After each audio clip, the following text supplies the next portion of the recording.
I feel disappointed, angry, and straight up scammed out of the time I took to watch this keynote. This was the worst Apple event I've watched live or watched in general. No 12-inch MacBook, no iMac, and now the 14-inch MacBook Pro starts at 8 gigabytes of RAM. You have got to be kidding me, Apple. What joke are you playing at? So I just got finished watching the October 30th Apple event, which was at 8 p.m., which is honestly a pretty good time for an Apple event. I was able to watch it completely without having to skip any school, which was great. But the problem was that this Apple event sucked. So let's talk about what we did get. We got an M3 MacBook Pro, M3 Pro MacBook Pro, M3 Max MacBook Pro, and the M3 iMac. Nothing else.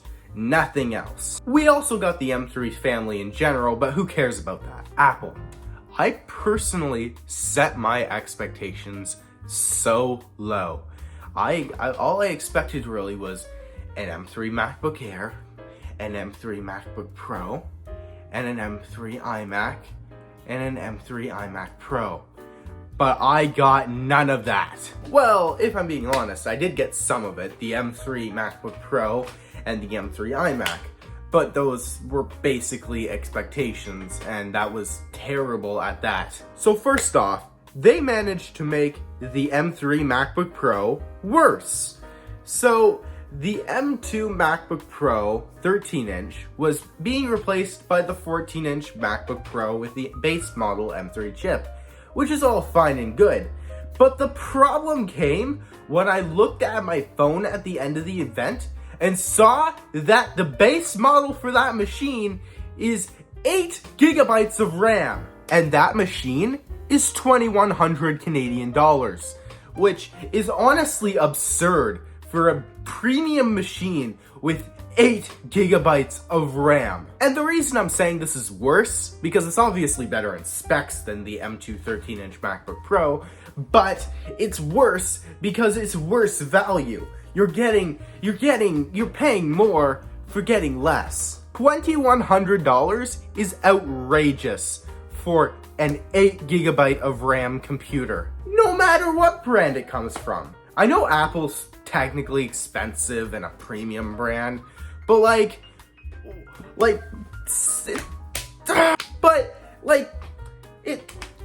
you shouldn't be selling an 8 gigabyte of RAM machine, no matter what brand you are, for 2,100 Canadian dollars. 8 gigabytes of RAM on Mac OS barely will get you along. This machine in the background has 12 gigabytes of RAM, which was what the M3 MacBook Pro base model should have came with. But no, they had to give it 8. And if I'm being honest, there's nothing too wrong with the M3 iMac, except the price. It should have been like $200 less. And it's $16.99 Canadian, I believe. It could have been lower. I'll put it on screen right now. But it should have been a couple $100 lower for a base model M3 chip. And even that machine starts at 8 gigabytes of RAM, and that's just outrageous. I was expecting every Mac to have a base of 12 gigabytes of RAM minimum, but that did not happen.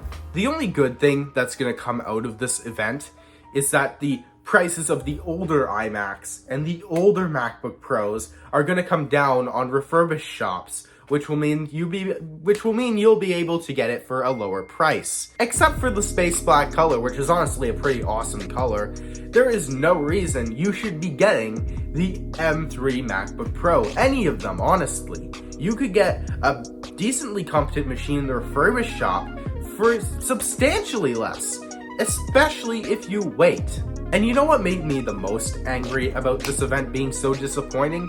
Is that there was so much hype built up around it. Like a week ago, we were all excited for new Macs and a new event at 8 p.m.